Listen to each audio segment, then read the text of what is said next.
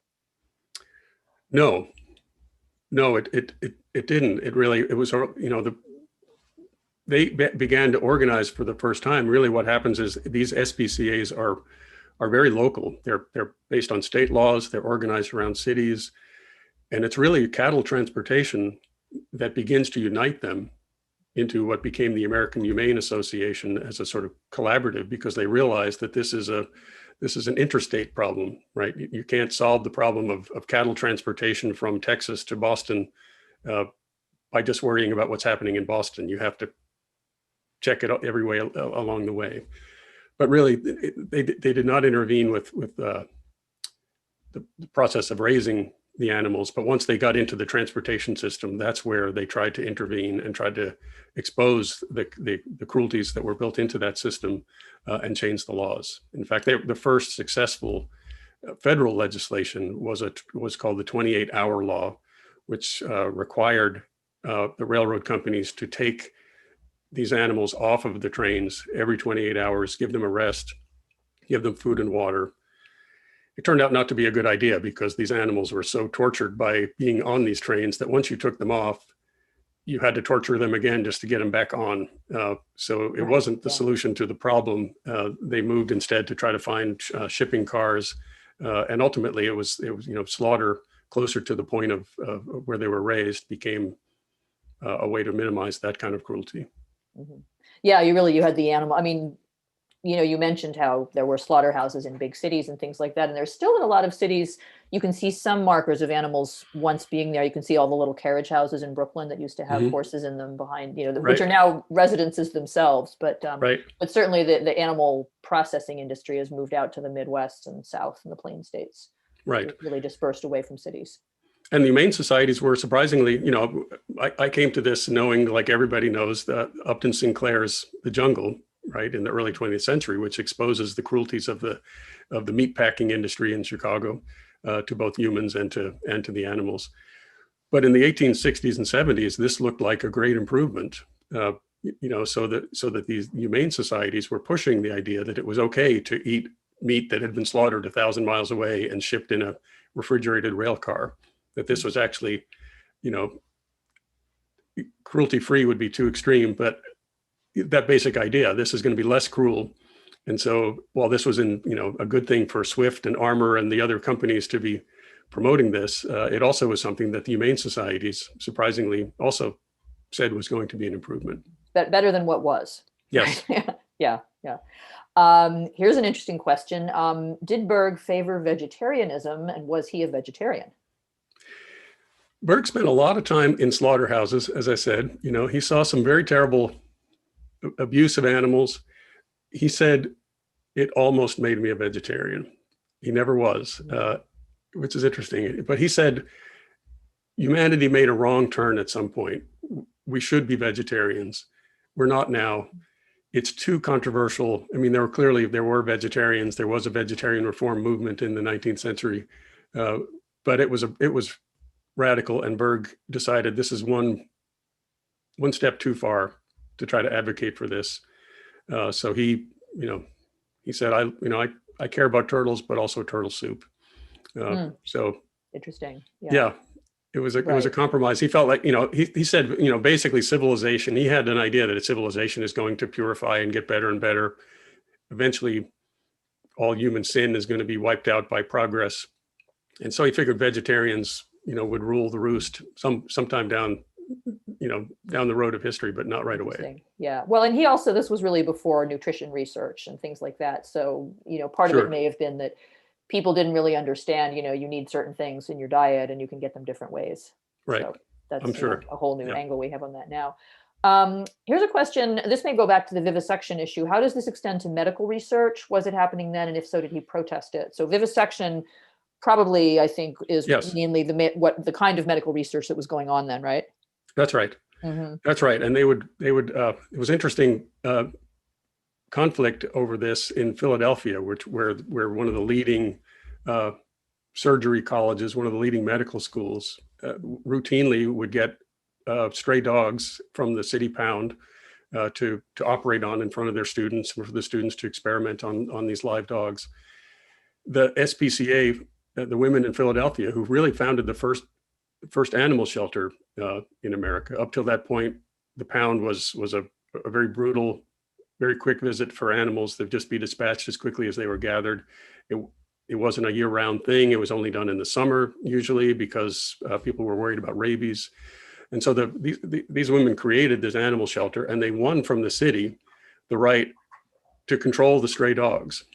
As they were gathered up, they would be kept there, and they were euthanized humanely after a certain period. But otherwise, they would try to find adoptions and return dogs to their owners. So the doctors come to them and say, "Give us some dogs. We'll take them. We're ready." And they said, oh, "No way. You're not." And so there was this battle, particularly a gendered battle, where the women were being accused of being sentimental and soft, and the doctors were claiming this was disrupting progress and so forth. And this is really what escalated into a pamphlet war that became the anti-vivisection movement. And it also helped the doctors recognize that this was a potential threat to their practice of vivisection. So they ended up making sure that whenever an anti-cruelty law was passed, that there was an exception made for medical experiments. Interesting. Yeah.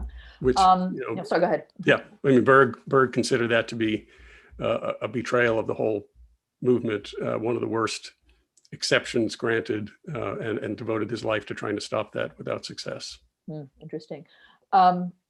There's another question here asking for a little more about the animal rights movements in Philadelphia and Boston at the same time Berg was working. So you've talked a little about that particular part in Philadelphia. Boston certainly had the advocacy from the women who founded Mass Audubon, who worked to get people to stop putting complete dead birds on women's hats. But I'm sure there's more to it than that. Right.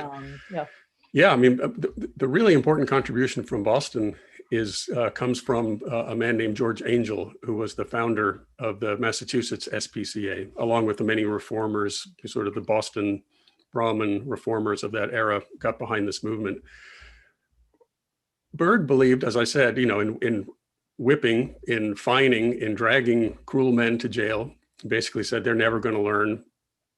The only best we can do is hope to just, terrorize them so that they will stop terrorizing animals and women and children.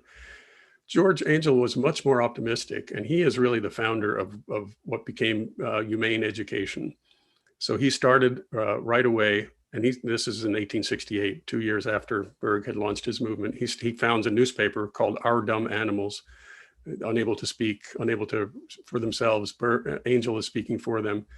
And this magazine was full of sentimental stories about the kindness of animals and their generosity and human-animal relations. It had news about the movement. And Angel had this distributed, first of all, to every schoolhouse in Massachusetts. And then it was a nationwide distribution. He produced millions of copies of this monthly journal. This was also an avenue for the women in the movement. And it was a majority of the rank and file of this movement were women. And they were not in a position to go out and wrestle with Teamsters and go into the slaughterhouses and take on the butchers. But humane education was an important avenue for them to participate in the movement. And so they created what they called bands of mercy, where they would invite young people, and their targets were particularly boys, assuming that boys were more cruel than girls. And they would invite them to come be part of this club, and they would sign a pledge that they would devote their lives to protecting animals.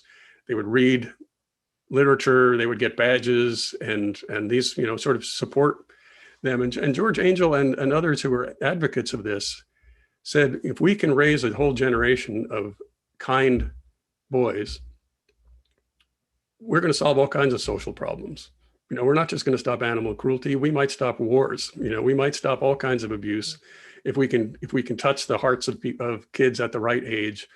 And having a pet, having empathy for animals is heart training, right? Yeah.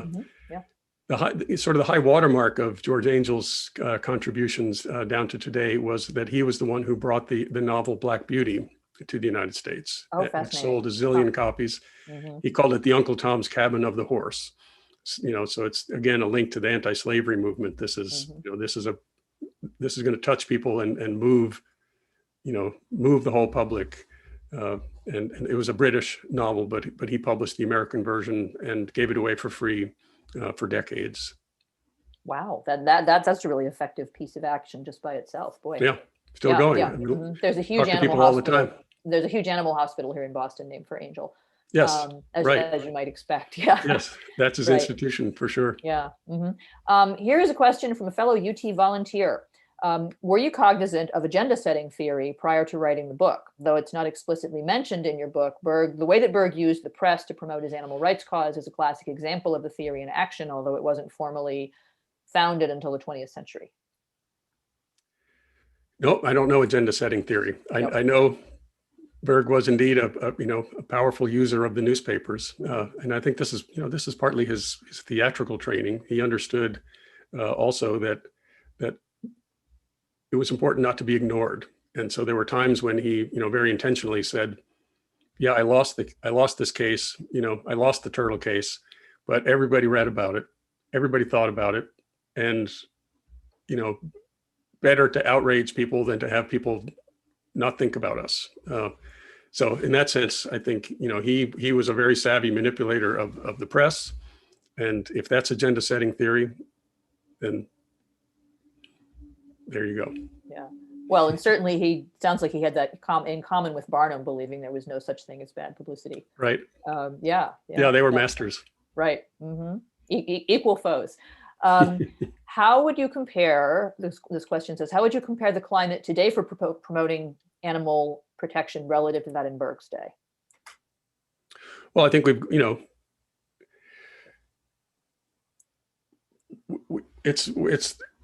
it's enormously different. We are far more, first of all, it's one thing to have sympathy for animals. It's another thing to actually have the power of a law, and even more important, to have the institution that is making sure the law is enforced. So I think Berg and the SPCA founders really deserve credit for that. But I think it's expanded tremendously since then, right? So I think the awareness of this, the default assumption that cruelty is a problem, that human comforts and privileges have to be balanced with respect for animals. We have obviously a long way to go on this, and I think one of the interesting struggles that emerges out of the book is to what extent are problems solved simply because they go out of sight, right? If you remove slaughter from downtown, where people are seeing the suffering of these animals in the livestock pens coming off the trains, and they're seeing the brutality of slaughter, do you solve that problem by moving it somewhere else where you don't see it, or do you just or just hide it, right? And I think this gets back to your point earlier about animal rights activists trying to expose, often against, surmounting state laws that are making it difficult for them to expose the kinds of abuses that are happening in factory farming situations, for example. Yeah, there's actually a term called ag-gag laws, which Right. are laws that states adopt to prevent people from basically usually going undercover and getting hired under a different name or something so that they can take pictures and show conditions on farms. And states, a number of ag states have tried to criminalize this. Yeah. Yeah. So some of the problems that it's also possible. I mean, I think technology solved a lot of these moral problems of the 19th century. There was no pet sterilization, in this period. And, the problem of horse abuse in cities was solved not by an upsurge of kindness, but by the engine, right? Replacing gradually over time. It took quite a long time. So some of these problems evolve and change, and new technology poses new threats. And as I said, I think our awareness of the breadth of the problem is much greater with the animal rights movement, and also with the environmental movement. And to meet that, I mean, there are many. The SPCA is still with us and still going strong, but obviously there are many organizations that are organized around particular problems of factory farming and environmental degradation and so forth. Yeah, factory farms really are an area where animal welfare and environmental concerns converge, because you have these are the official term is confined animal feeding operations. For people who haven't heard of this, people call them factory farms. So they're large operations that have 500 or 1,000 dairy cows, 3,000 hogs, something like that, and they keep them mostly inside, or mostly or completely inside.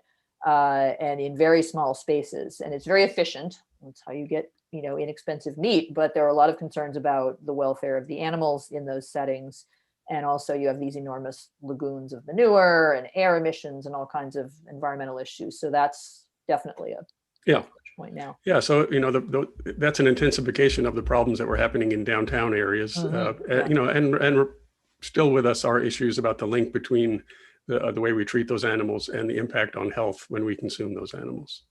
Yeah. Here's an interesting question, sort of back to the micro level. What advice and funding ideas would you give to small zoos when they struggle with proper housing and expensive care? We unfortunately lost 2 giraffes at the Reston Zoo in the Washington, D.C. suburbs to a barn fire. They have constantly struggled with funding. Heartbreaking. Beautiful zoo, but huge responsibilities. Would Berg have supported small zoos? Yeah. I would say no. I would say that he was, in ways that I think are surprising to a modern sensibility, because I think many of us would recognize the value of getting closer to these animals in terms of raising our awareness and our concern about them.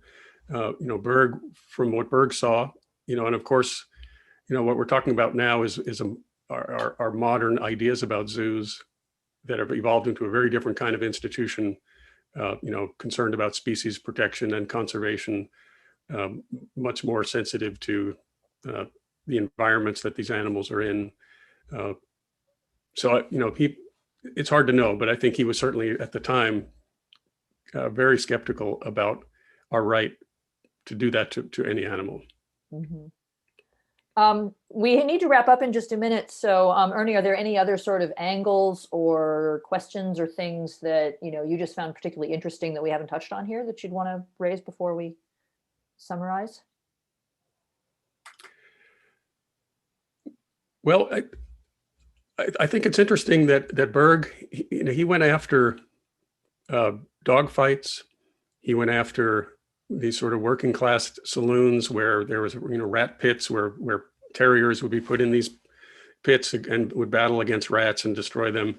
And he was often accused, because he hated this and he would stamp that out, he was often accused of going after poor people. And Berg was an elitist, and he was a nativist. And, there was a lot of ways they considered to be the Irish immigrants to be the worst thing that the most cruel of all. But Berg always insisted that wealthy people are just as capable of cruelty. And he went after wealthy people, for example, in their hobby of shooting pigeons. They would have massive tournaments where pigeons, often passenger pigeons on their way to extinction, would be shot out of traps. It's trap shooting. And Berg was a big advocate of the clay pigeon as a replacement, and took on, the Vanderbilts and Gordon Bennett Jr. and these, various people who were very, very powerful, and always insisted that cruelty is something which cuts across class, that everybody is against cruelty except for the cruelty that they particularly find convenient or interesting. Right. Mm-hmm. I've popped back in. Mm-hmm. Hi, everyone. That was a fascinating discussion. Thank you so much, Ernie. Oh, sure. Fantastic. I'm delighted. Thanks for the invitation. Yeah, and having some of your expertise too, leading the conversation has been wonderful. We're doing something, so thank you. This is not possible without the generosity of our individual supporters. So thank you for those who donate it. It directly goes to these webinars. So if you do support us, thank you. If you don't, please, we'd love you to consider doing so. We're doing something new. We're going to try to have a book club, because we are called The Conversation, and Dr. Freeberg has been kind enough to agree to come back and talk about the book if there's a group of people who want to read it. And so this is a bit of an experiment, but I put in the chat that if you would like to be part of our book club to read Traitor to His Species, Henry Berg and the Birth of the Animal Rights Movement, please email lisa.ting@theconversation. This will be also in a follow-up email to all participants, as well as a recording. We've gotten many, many requests for a recording of this talk. And we're going to all gather back, or some of you will gather back on, I believe it's late April on the 28th, for a discussion, kind of a more free-flowing discussion with our book club, if there's people who want to join. So please think about it. Thank you all so much for coming to the Conversation webinars. This is the 7th of a series we've started since the pandemic began, and we're really grateful for you to coming. And thank you so much again, Ernie and Jenny. My pleasure. Thank you. Okay, take care. Bye, everyone.